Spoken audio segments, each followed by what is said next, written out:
Welcome to Lead Live, a conversation for ministry leaders by ministry leaders. I'm Josh Franks. And I'm Clint Berry, and we're the co-founders of the Lead program. Today on the show, we're talking to Pastor David Smith about preaching to a digital congregation.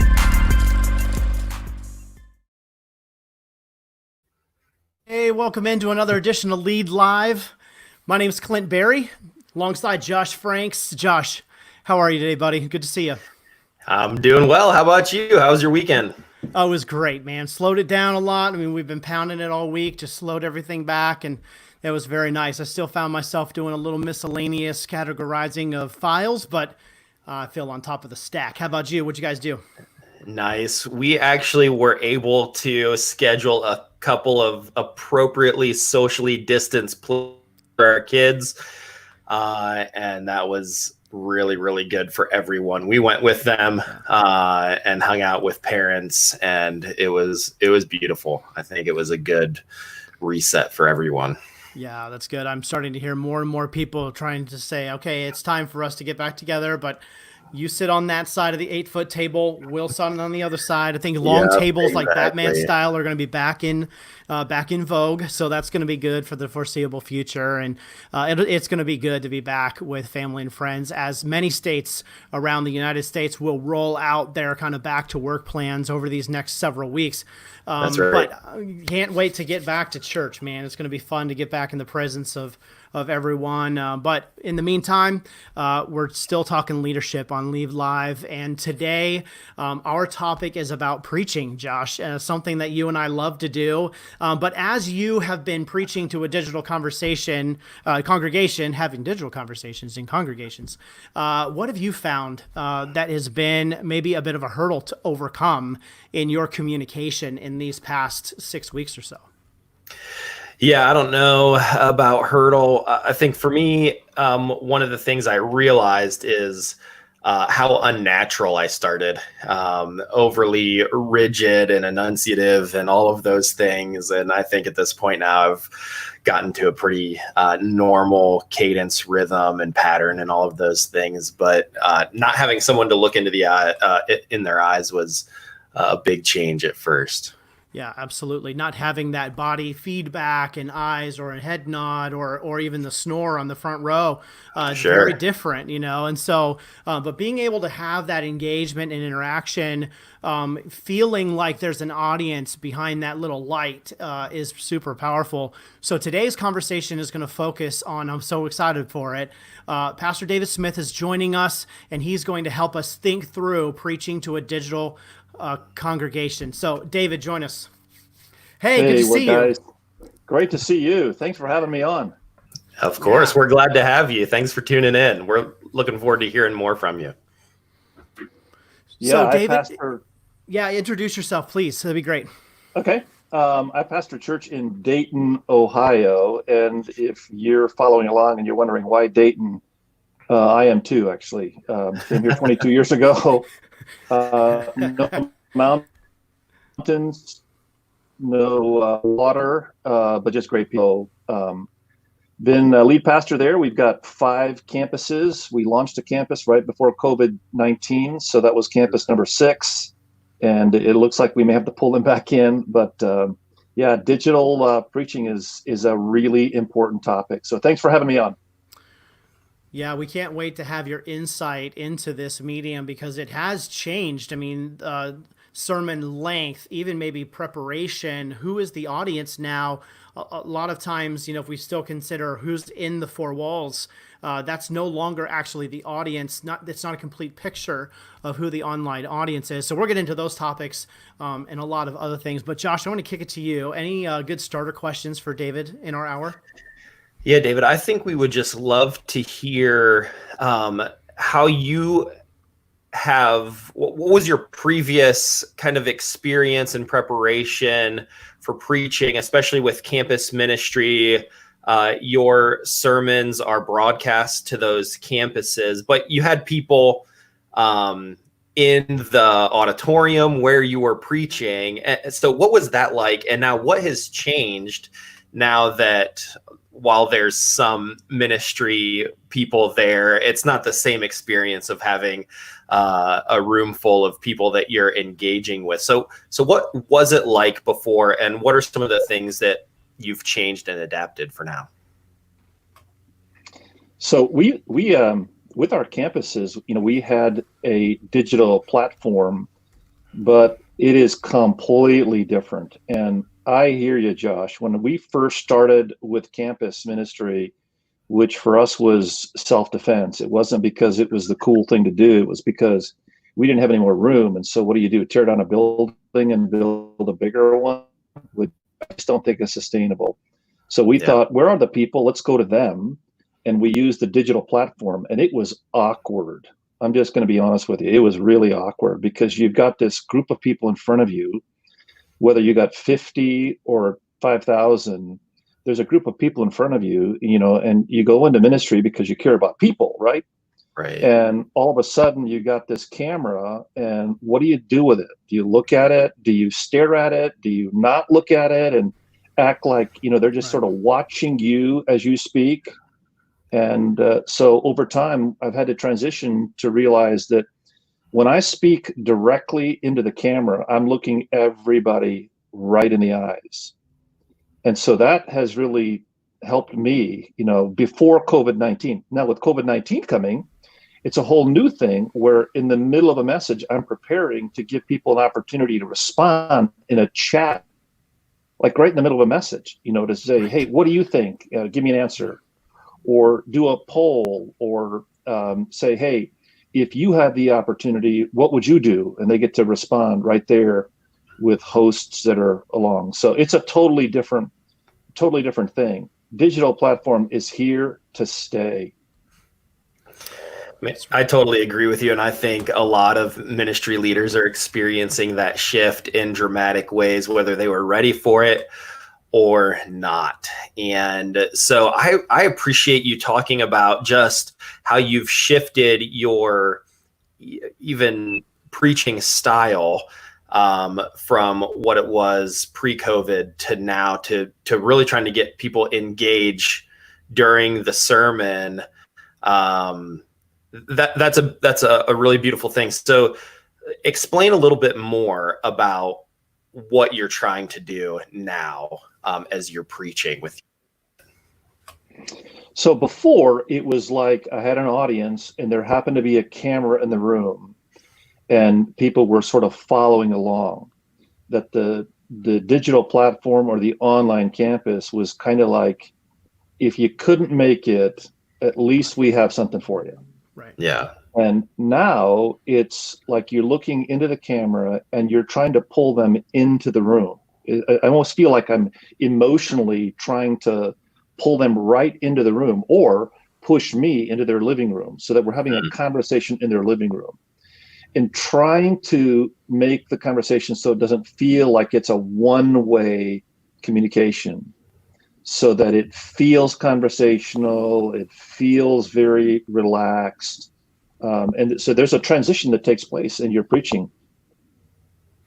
Yeah, absolutely. I think that was, I was just scrolling through Facebook this morning, and Saturday Night Live had Tom Hanks on, and they're still doing the at-home version of Saturday Night Live. And Tom was like, well, this is going to be weird. And there's a laugh track and there's hand claps, but they're calling out all of these things, and it's hilarious. But you can tell that, Tom, obviously an actor, has been, tons of time in front of the camera and is brilliant, both in comedy and in acting. But I was like, this is great, and it's funny, and it's poking fun at just the traditional things. But he was definitely one that could step into. He stepped into the room, even though I was watching on my phone. He stepped in and made me laugh for a little bit, and then he stepped out a little bit when the clip was over. And I felt like it's exactly what you're trying to do, which is it's just clear communication with your camera, which will then give you clear communication to your audience. And they'll feel like, even now, my eyes are flashing back and forth between the camera on my screen and your image on the screen. So when we're thinking about that sort of tactic, for example, What do you do you focus on the green dot or the little red light, or that is the camera on your screen so that you can more fully engage eye contact and body language? Or are you just watching the images like we are? How do you kind of play that out so that you get the most presence through your communication, even if it's a Zoom meeting with your team or something like that? How do you do that? Yeah, it's almost weird.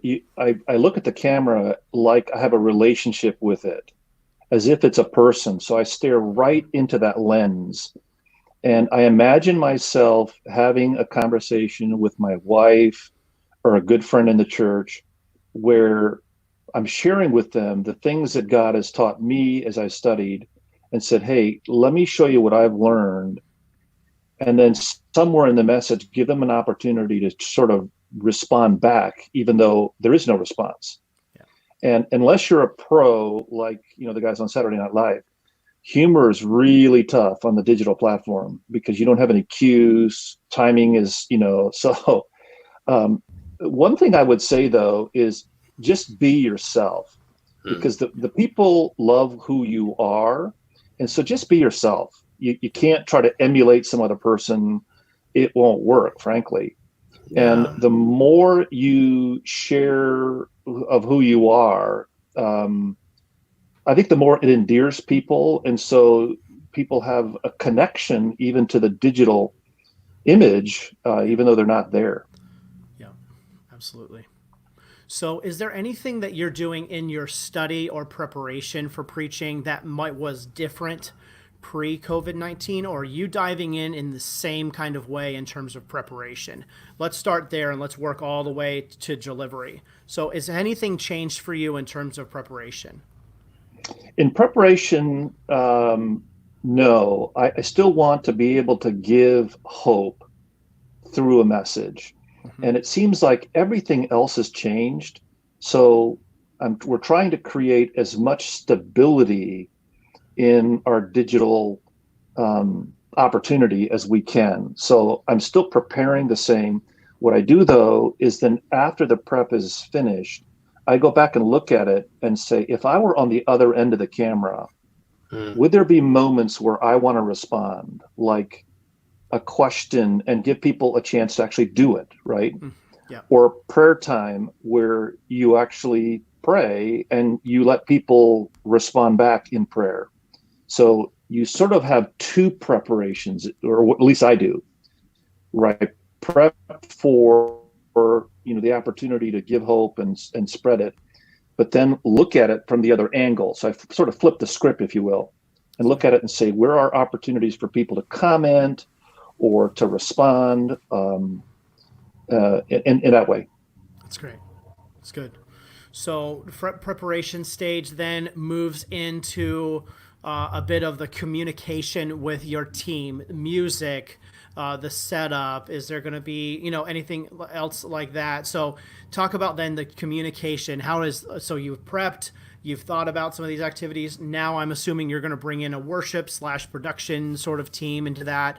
But how is that different than what it was pre-COVID? Or what are you finding that is like just really fun now that you get to have? It's not so locked in, I would imagine. Sounds like it might be like we can be very creative in this moment. What does that look like with your team? So in the worship section, what I've told the team to do is I want it to feel extremely intimate. So even though, you shouldn't stand 6 feet or closer, how do you create an environment where it's intimate? So what our worship team has been doing is they've been sort of worshiping with each other and allowing the camera to peek in on that. So that is not quite as directional with the camera. It's more, hey, if you're at home, join us. We're singing. We'd love for you to join us in singing. So that part feels very like you got a bird's eye view into what's happening. Yeah. So that when the message comes, then it's really, I'm looking right into the camera and saying, hey, let me talk to you for a few minutes about our lives and how we're dealing with this and all those kinds of things. That's cool. That's cool. So then the next phase after you guys are talking through some of the production is the wrong word, but some of the music and the elements that go along, maybe a scripture reading or I've seen some beautiful spoken word through, the starting of Easter services. And they've just been so good. But the creative elements are in place. And then take us through. Do you guys do all of the music in post-production? Are you doing any of that live? Are you preaching live? Are you actually recording that sermon? How does that work for you and your team? We started with recording the worship, where the team came in, let's say on a Thursday night, and they just did their set and they recorded it. And we have a 5-camera shoot. So they just kind of, put their cameras on it. And then I came in a Sunday morning and they gave me a 3, 2, 1 count and I was on. Okay. And then what we realized is that that just does not give the opportunity for creativity. It does not give the opportunity that if you want to put something into the message or put something, part of the worship package. So then we've changed, and we have been producing literally, again, I hate the word, but every single worship song. Okay. So they record it to get the tracks down. And really the issue is you want to be able to create a digital platform or an online campus that is as good as what they would be, in the room. Yeah. And you're going to have to do both from here on out. Yeah. There's going to be a whole new level of prep and work during the week, I think, for us as pastors to make sure that we think about the online campus as opposed to it being an afterthought. Yeah. Go ahead, Josh. Yeah, that was a great lead into the question I had, and that is, so what do you view as some of those lasting changes? Like obviously you can't, or maybe you can put in the level of production for the online campus and then still run a live service while streaming to other campuses. I mean, how is that going to work? Yeah. What's kind of your workflow that you guys are thinking through, or the things that are really going to be lasting and significant changes for you? Well, I think it's going to be a hybrid in the beginning where we're going to be doing recording during the week so that you can have something ready for the online campus. And then on the weekend live, they're going to do their worship stuff, as they normally do. Because with technology, you often use all your technology for the people that are sitting right in front of you, as opposed to saying, hey, I need to make sure that the tech is great for the people that are watching online. And they're not like an extra, they're not like a bonus, they are you, right? So we have to look at them as if they were as important as the people that are in the room. And that's been a change for me, because I think that the online campus was something that we wanted to provide for people who were on vacation, who may wanted to check us out. And we noticed as we look back that our sound mixing was really terrible, and our video cutting shots didn't make sense for somebody sitting, on their front porch, or somebody in their living room, or somebody who's dying for a word of hope because, like, I got one more shot, So I think at the beginning, it's going to be a hybrid where we're going to be recording during the week and then going live.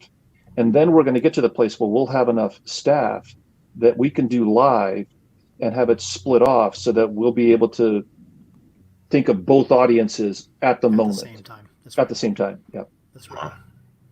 Yeah, that's going to be really key, I think, is to what you said about they are a part of who our viewers online. They're not just passersby.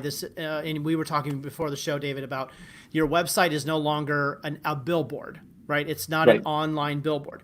It's the front door to your ministry.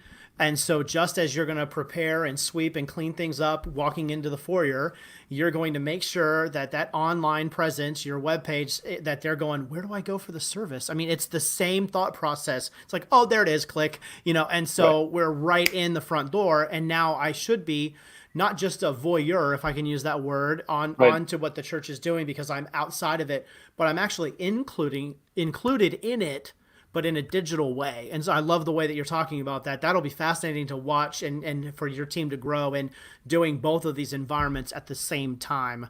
But that probably would also include people on chat and, engaging with that online pastoring, shepherding them in the online atmosphere as well. Like, how do you do that in some real time? Do you have people who are dedicated now to, chatting on Facebook and different things like that? Yeah, we've had online hosts before, like one or two per service.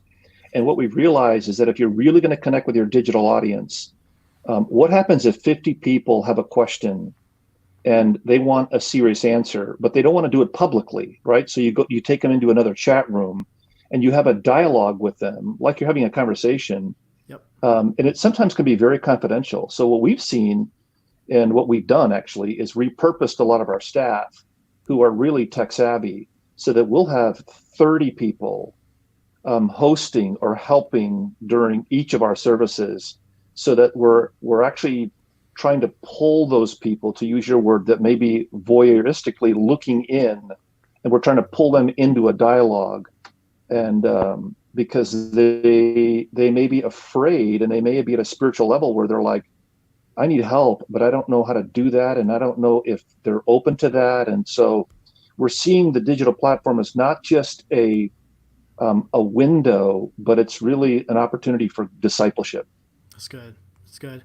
Yeah, and being able to have a little bit of fun in that digital environment too, because after I got done with our church service on Easter morning, I jumped into an afternoon, and I saw one of my friends from Columbus was in watching that same service, and so I was like, at Adam, like, Adam, slide over, man. I need a seat, And so we all started bantering back and forth. Meanwhile, the worship music is kicked off and different things like that. And, people are ha-haing each other. And it's the ultimate way of passing notes. And it's just a fantastic, joyful experience to be able to kind of engage in that online environment. So I'm glad that you guys are putting real life people in that mix and bringing an element of fun and seriousness and spiritual tact in the middle of all that. I think is really cool.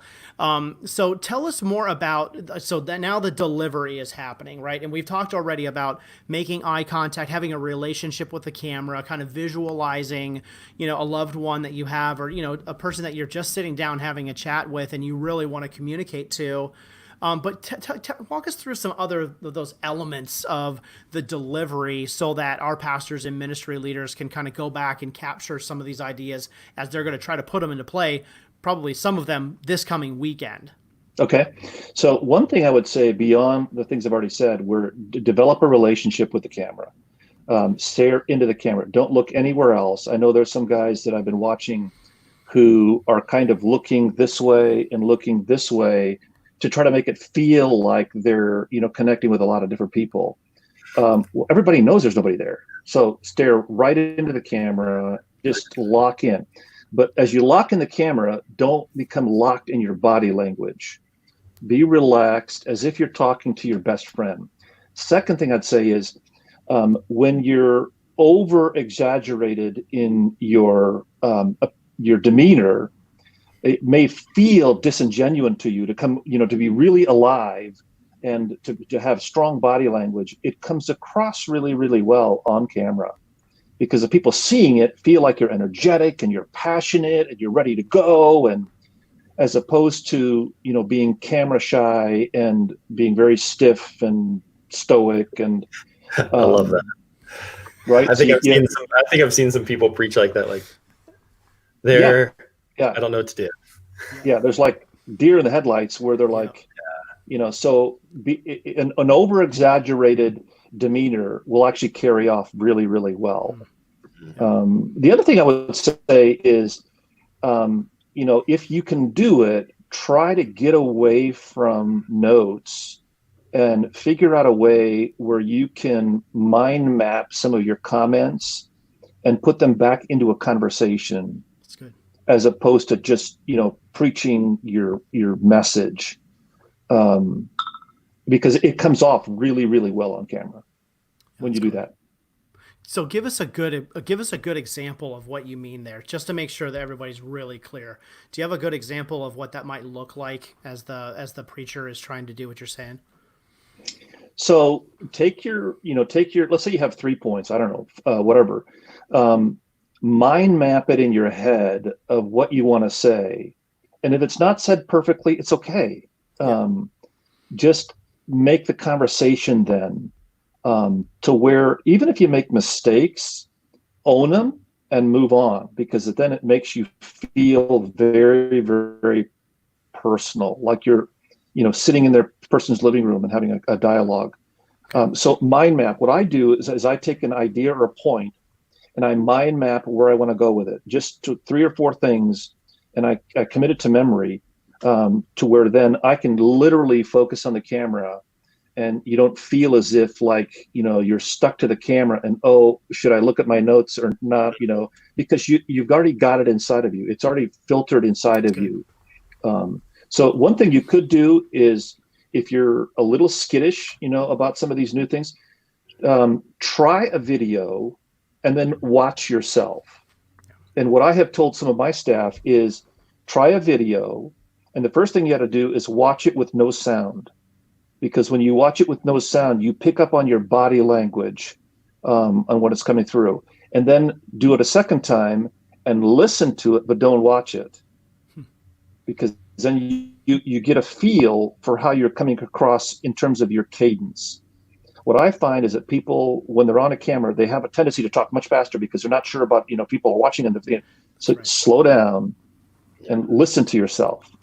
And you'll get it. You'll get it. That's good. Yeah. So animated body language, but smooth and slow cadence. Yeah, is kind of probably the form there. That's good. Josh, do you have a question? Any other questions? I got tons of questions. Yeah. But... So I'm thinking, since you're recording your sermons, like, what are like the secrets that you're putting into place? Like, do you have 3 or 4 people that you're inviting into the room so that you can have a few people there that are responding in some way, hearing your message for the first time? Or is it really just you and the people behind the cameras? It is me, 3 cameramen, and everybody upstairs in the studio. So I only can see 3 people behind a camera. It's literally an empty room. And Josh, our room.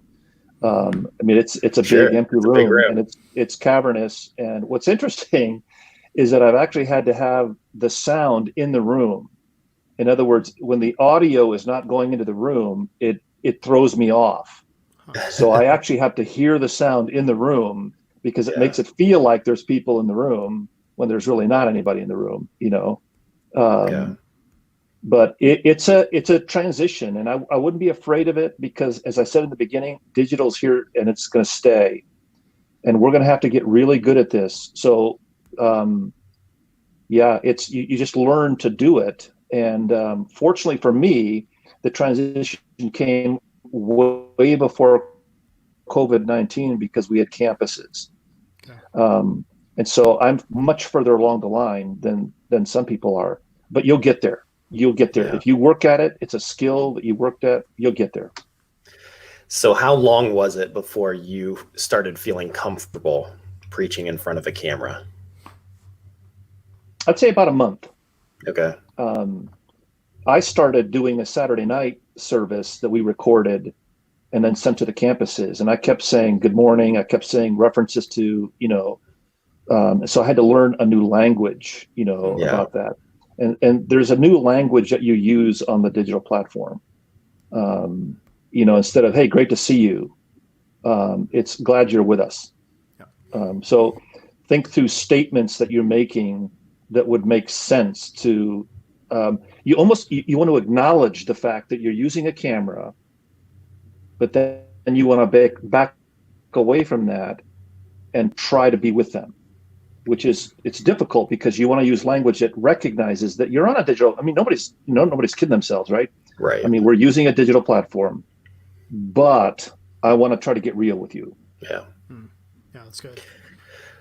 Maybe help us think through some of the pieces that have to do with scale, David. Obviously, you're the lead pastor of a church of 5,000 plus congregation. So shrink this down. You've got staff, you've got people running cameras and tech and helping you with all this. Pastor of a church of 150 people, 150 people. What would you say are some of the essential pieces that they need to consider when it comes to the planning and the production side of their worship services? Yeah, you can do an awful lot with a smartphone. In fact, I put a little video together for pastors that, are in churches that are under 100 that don't have, $1 million tech, budget or whatever. And you can get really, really good product, believe it or not, with a smartphone. You need a light of some kind, and there's lots of lights out there. We, in our Zoom stuff that we're doing a lot of, I use the Lube Cube, which is a really small little light. In fact, I'm using it right now. You can see if I put my hand in front of it, it gives you a nice facial features.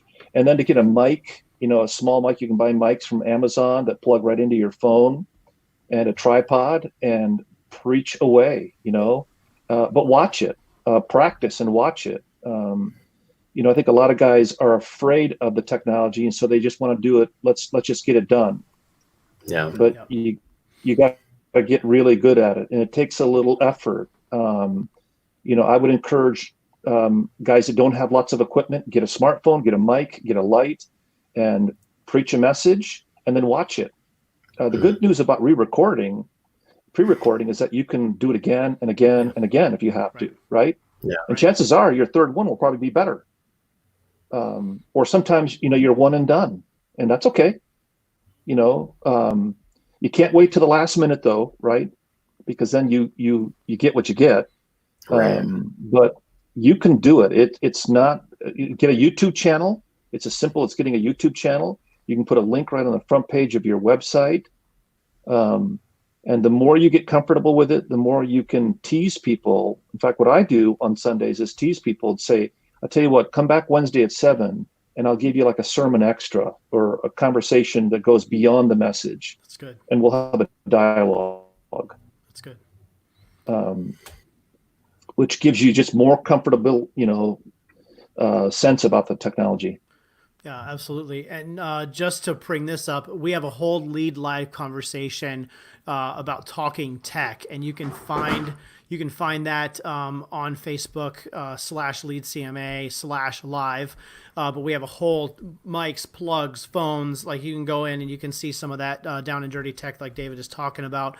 But yeah, I mean, your phone shoots in 4K, so let's get real. Like this thing it's a powerhouse, and I'm glad that you're bringing that back to our attention. And I think what we've talked about, Josh, is learning and growing and being afraid to don't be afraid to try.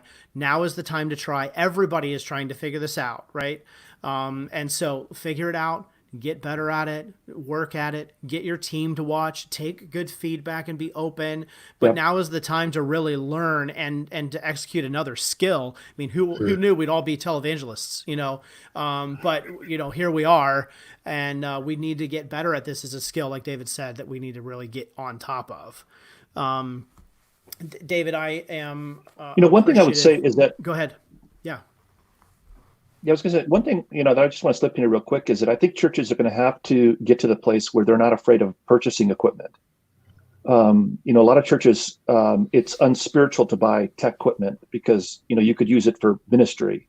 Right. And what I would say is the digital platform is an amazing ministry opportunity that you've never had before. Yeah. And so do not be afraid to spend money. And tech is a lot of money.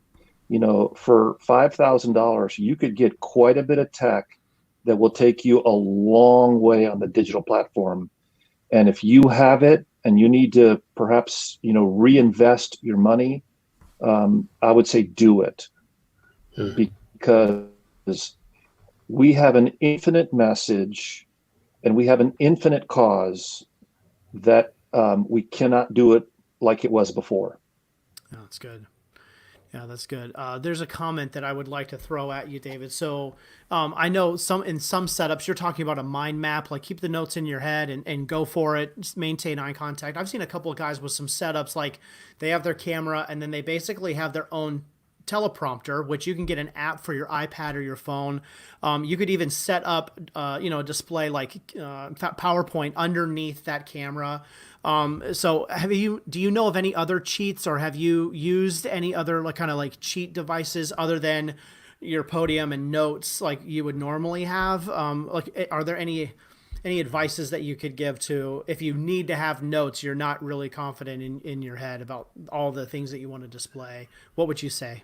So what I would say is, first of all, if you write in manuscript, so let's say you write your whole message out word for word, and if that's your style, that's okay. What I would do is try to memorize by giving yourself cues. So either a cue card or like you said, a different software that you could use, or a TV screen that could be somewhere in proximity of the TV. Because if you're looking at the camera like this and you look like this for a second, that's not horrible. Yeah. It's not terrible. But find cue cards, because if you're just reading like this the whole time, that's a pretty lousy. So find ways. If you write manuscript, that's a good way to do it. If you are more of a outline guy and you have a modified outline, then you may want to put that outline on a TV or use some kind of a teleprompter through app that would give you a lot more, because the more you can keep your eye on the camera, the more that there's a connection with a person. Yep. You sort of, if you lock into the camera, they're going to lock on you, and neither of you go anywhere. Right. That's right. Well, and it's in physical engagement. If I look away from you for a little bit and just kind of let my head drop back and we're not exactly talking at each other anymore, and I just kind of do this, that's not a problem. I'm still engaged. It is a problem on screen. It is a big problem. Correct. Now that I'm just staring off into space, like what just happened to him, And so I really do have to stay connected to that camera, which helps me stay connected to every person. And I think that's an interesting observation that I'm still processing is, it's not that I am one on 100 or 200 or 500 in my auditorium anymore. I am now one-on-one communicating, or one on Correct. 4. Correct. Right. And so there's a lot of power that comes just by clearly communicating and having that relationship with the camera that you're really trying to embed in us as throughout this conversation. So then another comment is about visual and close-ups, like Podium and backdrop. So kind of zoomed out, and then now it's time for a conversation. So let's zoom in and let's get a more of a close up, more personal. So worship, I'm thinking, is more of a, let's watch the team. But when it comes to the conversation, now it's going to be much tighter. Is that how it works for you guys and your team? How do you think about that setup a little bit, David? Yeah. So if you've got one camera, let's say using a smartphone, you got one camera, right. I would not pull out any further than, belt up, because you want the connection, you want to be close and so forth. If you use your hands a lot to speak, which I do, then you may want to pull out a little bit because you use your hands and so forth. If you've got two cameras, guys are trying to get real creative where they got one camera like this and they got one camera like this. I don't frankly understand that shot, because there's no conversation that I ever have that looks like this, So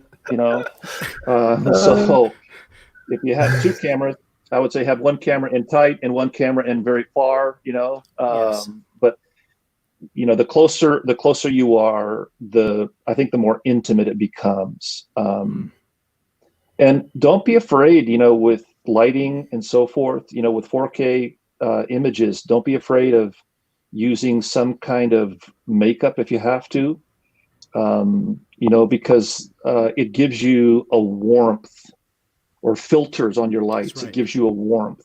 Don't be afraid of that.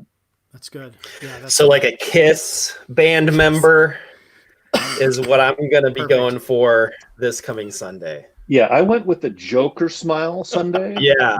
That worked out really well for me. Very nice.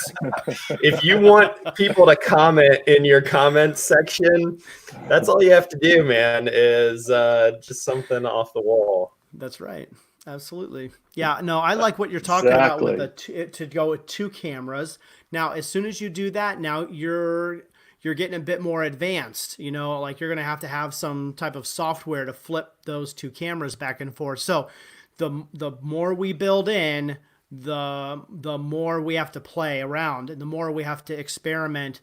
And like we've said before on the show, Josh and David, we've said, don't wait until the last minute to play around with this. You are going to have to spend several days at the onset until you get it right. Then you can go, and then you're like, okay, this is the setup. And then you can go and slam everything together. But get it up, get it figured out. Where's the sun? Can I close that down? What light's doing what? That's a weird shot. Like, play, and then go, okay, let's give this a whirl. And then review it. Look at it and tear the thing apart. And then go back at it again. But this is, it's a lot of work. It's a lot of energy at this point trying to get it set. It's not going to be, it's set up, it ran perfectly, and then everything is hunky-dory. And I think could you talk also about, are there any contingency plans? All of a sudden the feed drops out, and now what do you do? And for you as the pastor, as the communicator trying to run some of that, I know you're pre-recording much of what you're doing. But if a person is in that live atmosphere, what should they be doing? How do you, in your feed drops out, everybody's like, whoop, where'd it go? Like, how do you get back into that without it being really weird? And have you encountered any of that, David, as you guys have been playing around with this? We haven't. I mean, what we've encountered is where people's Wi-Fi or the internet goes down or something like that. And, if they're running a YouTube channel or if they're doing a church online platform, you can log back in, of course. Yes. But what we have learned is that you really need to know your lane. And if you try to get outside of your lane, meaning if you try to do too much and you don't have the tech support or you don't have the people around you to help you, if people drop off, they don't come back typically. That's right. So it's really difficult. In fact, when it comes to video, this is what I tell my staff all the time. Holy shoddy is still shoddy, right? Yep. Just because it's holy doesn't mean it's any better. So what I would say is make it as YouTube feeling as possible or go very high end. But if you try to do more than you're capable of doing, it's going to come off and it's going to look like a dog and pony show. And the authenticity is gone. And so you'd be better off to just do a camera and a YouTube channel, record it on Wednesday, watch it on Thursday, re-record it on Friday, and you're good to go. Yep. You'd be much better off to do that because the live aspect of digital platform is really difficult unless you have the horses to pull it off. I would pre-record in order that you would have a stable delivery. Yeah. So let's talk now about post delivery. We've gotten up until delivery and talk post. Like on a typical Sunday after a worship service, I'm in the lobby hanging out with folks, chatting with people. Some people talk about the sermon from any level of depth, like compliment to critique to, hey, I really need to talk to you about something. How do you find yourself now engaging? Because again, what I really appreciate about what you've been saying, David, is we don't want this to become a one-way dialogue where I'm just talking to people. So what about after the worship service? How are you finding yourself connecting with people in ministry and opportunities to serve? Well, so I have campus pastors who do that because they have campus groups. But if I were, a solo pastor, or if I were the lead guy and there was only one feed, I would have a discussion group after the service. And we do that. Like our campus guys have discussion groups afterwards. And then they play into that by inviting people to a Facebook or some kind of a channel where then they can meet during the week. That's already ready to go. So you got to be ready to go, because you can't make it up as you go. If you're not ready, then it's kind of like, where do I take them?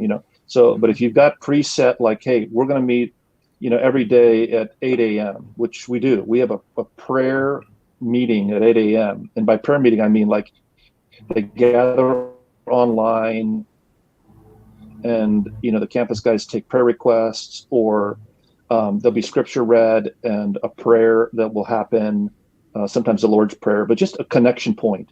And people come back to that. Believe it or not, people come back to that. I've been teasing, as I mentioned, I tease where, hey, if you come back Wednesday at 7 p.m., I got something for you. I pre-record it, and I do it right in my house. It's off my camera. I use a little light and a microphone clipped onto my, and it's very home, kind of intimate. And, I started that a couple of weeks ago. My first week, I had 4,000 people that watched it. Yes. So people are hungry. And so if you get ready ahead of time and say, hey, here are the connection points, people will come back. Yeah. David, what would you say to ministry leaders who are like, oh, we've had so much screen time, there's so much consumption, we can't add fuel to that fire? What's your, give me a really good, succinct comment back, a loving one as well.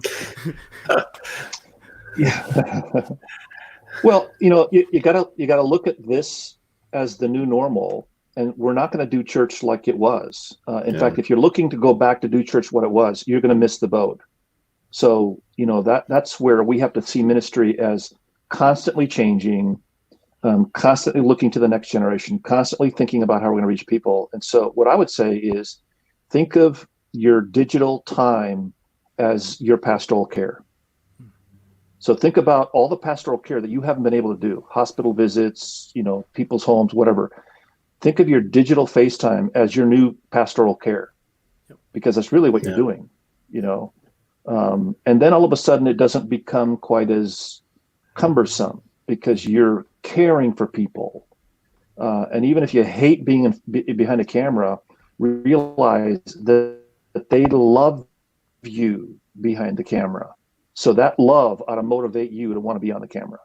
That's good. Yeah, I think, and even trickling down to children's ministry, teen ministry, I will gladly hold my kids off on the tablet time in order to engage with something that our church ministry is wanting to do via Zoom, or hey, watch this video about God's love for them or something. I will hold off all the other junk that they're able to consume, and knowing that thing is coming down the pipeline, right? I think that's something as parents that I'm like, no, give me something more that is real people that they know and love, that they can connect to, because I'll let them connect on a tablet or on a screen for that. Because at least they're not giving them kind of the fish stare, just watching a show, but they're engaged and they're active and they're growing in their love for the Lord. So I feel like I'm totally with you. I think we really need to be intentional about that. Josh, I'm seeing a comment from one of our lead graduates, Jordan White. Jordan's always got some good questions and comments. So, David, what are some ways to teach, guide, or walk with members of the congregation that are not so tech savvy? So how are we going to kind of reach up to that generation who's kind of on the verge? They know what FaceTime is. They're not very comfortable. Maybe they just got introduced to Zoom. But how can we walk and teach and guide with those folks as we get into this more digital era, so we don't leave them behind? Yeah, what I've noticed is that even people up to 80 have email. They may not know how to do FaceTime. They may not know, how to do social media or apps, their phone, like how do I download an app or, but they have email because they're connecting with grandkids, right? And they may be doing FaceTime, but they're not generating it. They're on the receiving end. So what I would do with that age group is send an email that has a link in it for a YouTube account. And all they need to do is click the link. Mm-hmm. And so if you have a church email, just email everybody and say, hey, click the link. That'd be the best way. Now, you could certainly put it on your website if you have a website, but even then that can get dicey because, they don't know. And sometimes they don't know how to launch a browser or whatever. But if you put a link, your computer or your tablet or smartphone for that matter will launch the YouTube channel. Yeah, that's great. Yeah, and YouTube really is, even in the technology that we use for Lead Live, we're streaming too Facebook, YouTube, and Periscope all at the same time. So users can find us in different ways, and Facebook does require an account, but YouTube does not require some type of extra account to log into to watch the video. Periscope is the same way. So those are really easy platforms to get people into without causing a lot of confusion, and I don't see it, and where did it go? And again, back to Pastoral Care, then I'm able to log in. Hey, did you get the email? Like, let's see if it works. Because especially if you're scheduling when you're going to go live, like hopefully your church is scheduling your live event, your Sunday morning, like, hey, countdown clock. And they automatically put these in for you. You don't have to come up with anything cool. They just put a countdown in, and then they can go and they can preview that stream so they know that they're in the right place. And you can walk them through that pretty simply. But I think it's cool for shut-ins. I think it's cool for folks in nursing homes. They finally can come and be a part of that online campus in a way that they've never been able to do before. Instead of missing out, now content is being delivered in the way that they can consume it, so they can be the most participatory that they can be. I think it's an amazing tool for those who are not able to come to church. And different things like that. So, John, I just saw this comment come in. Do we take prayer requests during these online digital services? So, David, walk us through your process. I'm assuming campus pastors are taking prayer requests, but how do you work that for you guys? Yeah. Yes, in all of our settings, whether it's Facebook or church online platform or YouTube, we'll actually take them to a chat room, particularly on church online and Facebook. We'll have a connection with them. It's a private conversation in Facebook, and on church online platform, we pull them off into a separate room and have a dialogue with them. But yeah, we take prayer requests right on the spot for them, and we even offer phone numbers. So and that gets a little bit dicey, but we even offer phone numbers if people would like to have a voice-to-voice conversation. Yeah. Particularly if people are suicidal, or if there's high anxiety or things like that, it's easy if they provide a phone number, and then we will call them during the week. We set up a schedule. The campus pastors will just right there, their calendars are ready to go. It's open, and they can say, how about if I call you, tomorrow at 9 a.m. or 11:30, and they get a phone number and call them, and then there's a connection, voice to voice. Yeah. Wow. I think that's great. That's a great way to continue to connect with people, even in the digital era that we're finding ourselves in. Here's the big question I have for you, David. Have you created a burner YouTube account yet when you're going in on Sunday mornings and you're just saying, man, this guy is an amazing communicator. I can't believe, oh man, his preaching is on fire today. You've got that one nailed, right? I mean, you're just helping people remember what a gift you are to them. Well, I don't know about that. This is a great idea. I think you should try that this Sunday. I do like everything I post. Yeah, actually.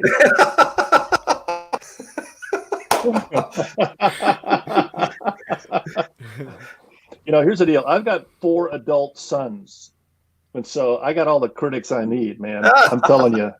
That's exactly right. Have you ever seen that app, that Get Sway app? Have you seen that Get Sway app where you record a few motions and it turns you into a dance video? I haven't seen it. Oh man, you got to look at it. It's hilarious. You do like 4 or 5 different moves, and it digitally creates a dance move for you. And my son convinced me to post it on Facebook. I cannot tell you the number of people that watched it. It was like stupid content, but they want to know you. They want to know you. So it's okay. Be yourself. That's hilarious. Yeah, that's good. Hey, let's get into final thoughts. We're to the top of our hour. Josh, go ahead and kick us off. Give a final thought for our conversation about preaching to a digital conversation today. Yeah, so I think one of the main takeaways from our time with David today is, and something we've been talking about, but that is we're in this to stay. Like, don't think that just going online is something that you're willing to endure temporarily until you can get back to your physical environment with everyone, and then you're going to shove everything that you've done off to the wayside. I think you need to be thinking about how you can maintain and improve the impact that you're making, not just in your community, but now all around the world through your online presence. So don't feel like it's just something you're going to throw in the trash when the stay-at-home orders are done. Think about how you can continue to leverage this opportunity for Jesus. David, give us a final thought. I would say that this is not unprecedented for the church. The reality is the church is always having to reinvent itself in order to reach people better. And this is just another great reminder that we've got to take tools that we may not be comfortable with. If you think back 20 years ago, people were uncomfortable with music style changes. And so this is not unprecedented. This is just another moment in time where we have to be, as pastors and leaders, we have to be nimble and ready to reach people in a way that they're reachable. And I think the digital platform is definitely something that's going to stay. I think it's something that we're going to have to hire for. I think it's something that we're going to have to engage volunteers and serve team members. This is a great, great opportunity. I mean, the fact of the matter is, this gives us an opportunity to reach people that we could never reach because they're coming to us. It isn't like we're asking them to come to a building or come to some threatening thing. They're literally logging on. And we've got to remember that there's people out there who are at a variety of levels in their spiritual walks. And there's a lot of people that are on a comeback. And so through the digital platform, let's reach these people and give them a place at the table of the kingdom of God. That's good. That's good. So my final thought begins like this. So one of the viewers, his name's John, posted that his brother has died here recently and just asked for prayer. So John, I'd like to pray for you and your families. You've just lost your brother, Nick. So let's pray real quick. Jesus, thanks for John reaching out to us. Thanks, Lord, for your providence in this. And Lord, it's so hard to lose a loved one, but especially in this COVID era where we need to be apart. Lord, we just ask that you would bring peace and hope and a knowledge of your son, Jesus. And so, Lord, I pray that you would just really draw near to yourself, near to them, and draw them near to you. And we know, Lord, that you grieve with death as well as we. So, God, we ask that you would be with John and the rest of his extended family as they're suffering during this time. But Lord, we love you, and we are trusting you during this time of grief. In Jesus' name I pray. Amen. Let me also throw this in as a final thought. We are reaching all over the world. We are from here to everywhere, all in an instant. And I think it does take, it's more than one person. So if you are a solo pastor, I'm hoping that you have elders, leaders, that there are people who are around you that you can position into this season of digital ministry, and you can deploy people in a way. Maybe you could knight them for a priesthood of ministry, that they would begin to be functional as online pastors, and so that they can help you. So I want to show you behind the scenes just a little bit. So TJ and Brad, I want you to wave just a little bit. So yeah, you see 3 pictures, but I want all of our team to be in here because Brad and TJ are doing things behind the scenes. So Brad, thanks for handling all the social media, and TJ, thanks for running production. We really appreciate you guys and what you do. But listen, it takes all of us to make this work. It's not just one person standing up and doing all the creation, all the delivery and all that. That makes for a really tired pastor. And so I want to make sure that we're communicating that it takes a massive team to pull this together, but we don't have to have like karate ninja skills to do it. We can do it together, and we can do it in a way that's really fun to be a part of. I love these conversations with our leaders. So David, thanks for being with us today on Lead Live. We're so thankful for you and Fairhaven Church. Keep up the good work, friend. Hey, thanks for letting me be on, guys. Absolutely. Really appreciate We'll do it again. We'll do it again. Thanks for helping us to be good leaders. Hey, hopefully that is the truth. That is the case. All right. Hey, we're going to sign off. Josh, until next time, my friend, we'll see you soon. We'll see ya.